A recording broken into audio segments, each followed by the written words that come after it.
Yep, let's do this.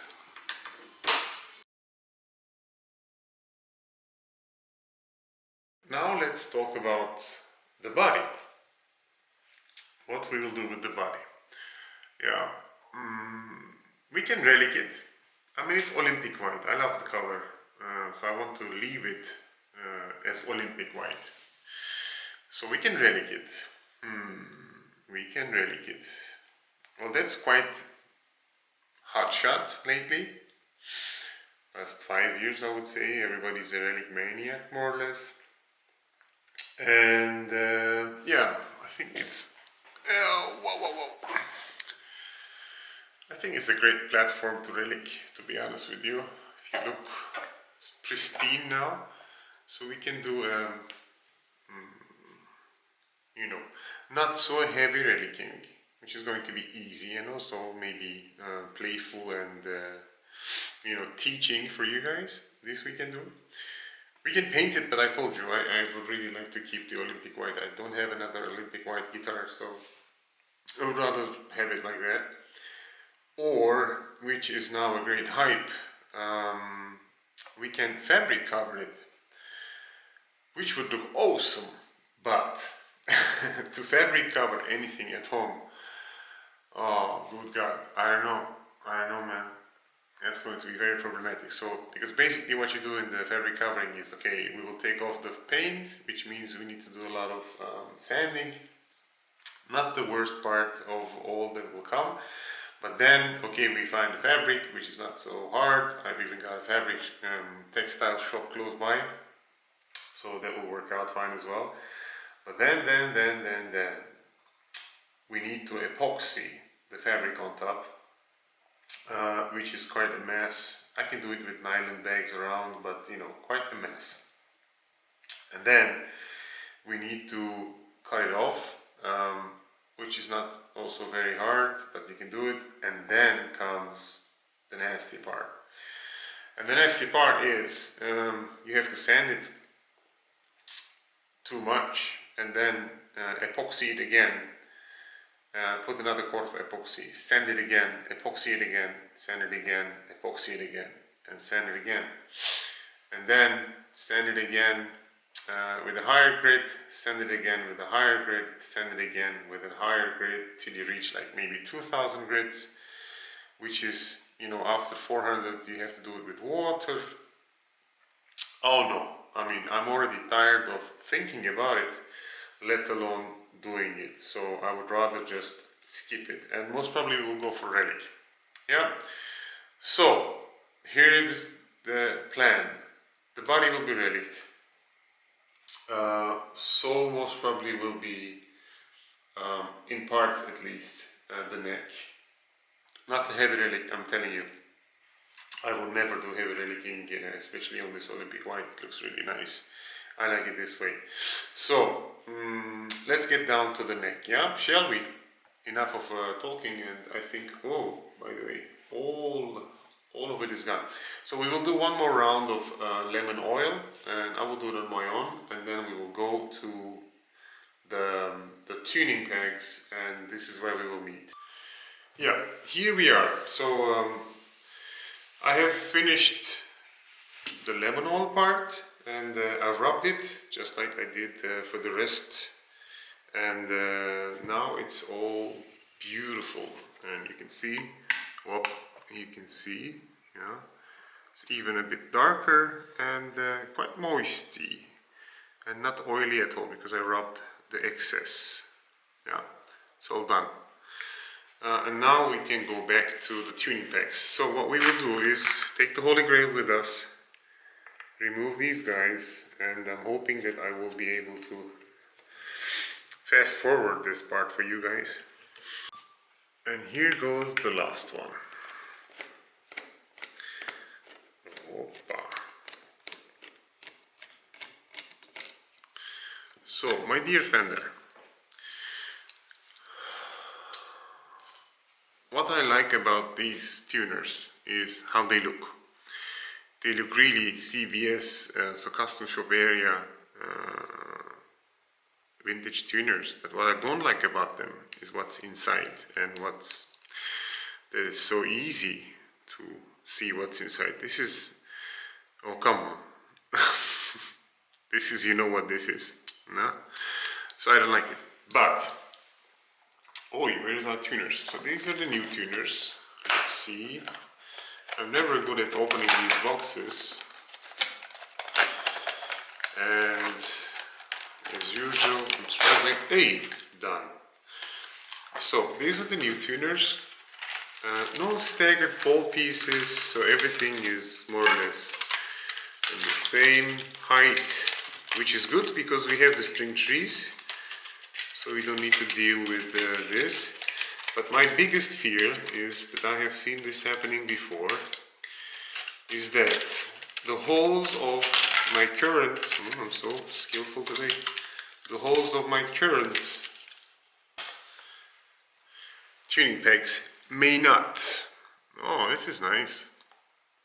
Let me try to show you how it works. If you can see here, yeah, there's a hole there. So you see, now it's empty, string can pass. Now it's not, string cannot. So string is squeezed under this screw's end, which means you can lock it. Yeah, but let's try to put them down and see what will be our challenges. I know there is one challenge as usual, which is different holes in this, but let's see if there will be other challenges. Aha, this is the end.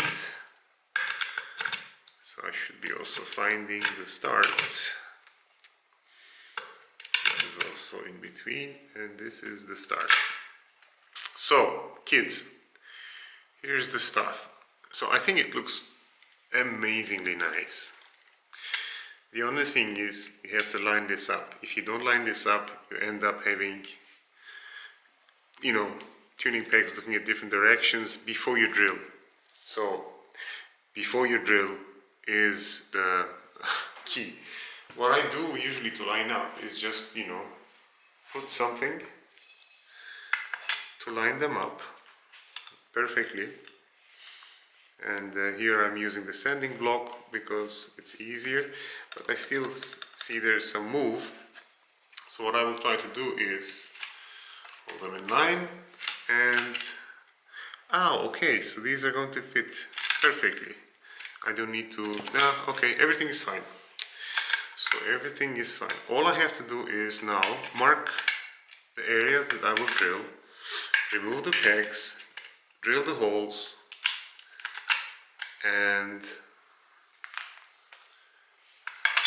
get them in.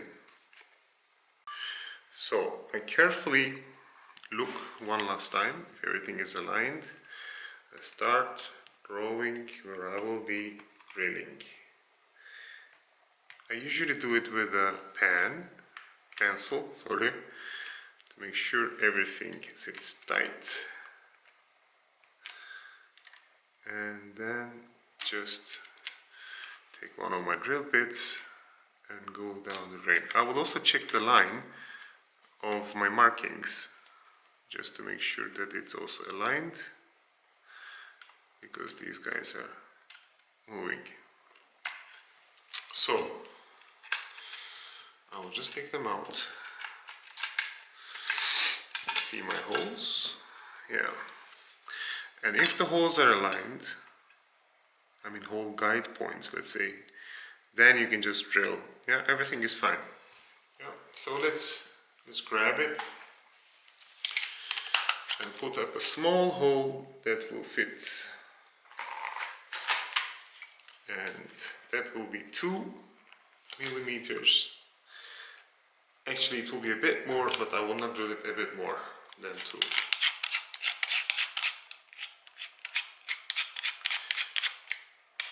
So here's an old trick for you guys that are new to drilling. Not to over drill, just try to see how deep you think. Yeah. So let's imagine that I don't want to go all the way through. If I go all the way through, you see I can touch. Yeah. So, or I can make this one shorter than now, or I can easily put up this stopper, which means that's where I will stop drilling. And then just go. I just stop where the paper is and then I just throw it away because it's done. So our holes are perfectly drilled. It looks like they are quite in shape. And now it's time to put them back on, starting from the first one down here and slowly marking it down if possible. Too big hands is always the biggest problem, but you can just remove the screw even completely, like in hip shots, and get down to where you should. One piece of advice actually that I find commonly useful is when you're going through the wood, first of all, never fully tighten. Just leave it a bit because you will have to align and realign. Maybe you drilled it a couple of millimeters to the left, a couple of millimeters to the right. This will give you the alignment possibility. And it's always good to have sort of cream actually. Just dip the first part so it goes in smoothly. But in this one, I will not use this because exactly for one reason, because it's not needed, because the wood is very soft and it's not like, going to crack. It's not a 1950s Telecaster, or I wish I would have. So one more down, not fully. And now we are finally done. All aligned, all fixed, and we got beautiful locking tuners. How does it look? I think they look gorgeous because they are still kind of vintage, at least in the peg heads.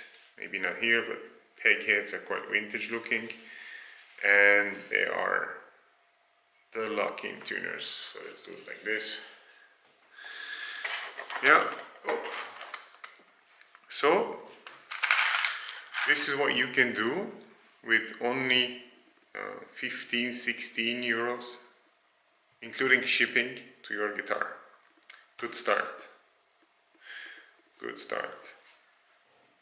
Now we will move on to the electronics, but let's get this shit running a bit and then we will do that together.